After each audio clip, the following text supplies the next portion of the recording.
2024 সালের third summative class 7-এর geography ভূগোল পরীক্ষার প্রশ্ন এবং উত্তর। একটি জলবাহিত রোগের নাম হলো ডায়রিয়া। শতকরা পৃথিবীর 97% নোনা জল। 1984 সালে ভোপাল দুর্ঘটনা হয়েছিল। হাজার হ্রদের দেশ বলা হয় ফিনল্যান্ডকে। পুনঃরপ্তানির বন্দর বলে লন্ডনকে। জুইডার্জি প্রকল্প আছে।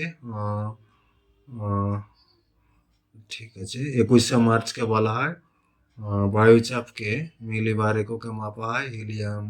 হিমালয় একটি ভঙ্গিল পর্বত। মালভূমিকে টেবিল ল্যান্ড বলে। সমুদ্র থেকে উঁচু স্থানে বায়ুর চাপ কম। নদীর মোহনায় বদ্বীপ তৈরি হয়। নিস্তার পূরণ। আর্সেনিক দূষণে ব্ল্যাকফুট জাপানের উপসাগরে। তারপরে প্রাকৃতিক শক্তির প্রভাবে হয়ে লন্ডনকে। টেমস নদীর প্রধান নদী টেমস। নেদারল্যান্ডের রাজধানী নাম আমস্টারডাম।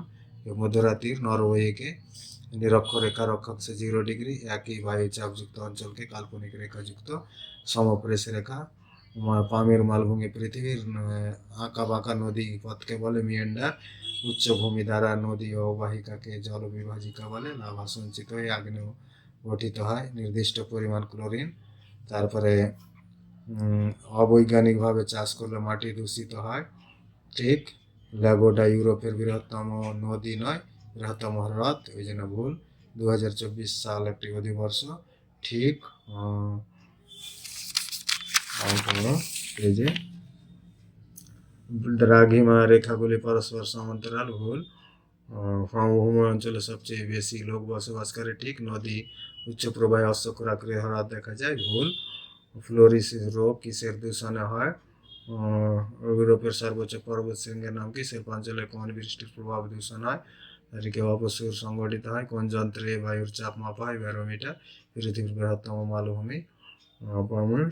পশ্চিমবঙ্গের কোন অঞ্চলে নদীতে খাঁড়ি দেখা যায়? লোয়েস সমভূমির সঙ্গে মিলবে মরুভূমি। প্লাবনভূমি বন্যা। সুমেরু প্রবাহ হবে ময়ূরজ্যোতি। সরলবর্গীয় অরণ্য পাইন। 4 নোজেম একটি মাটি বা মৃত্তিকা। আর এগুলো ম্যাপ পয়েন্টিং পামির এই যে এগুলো।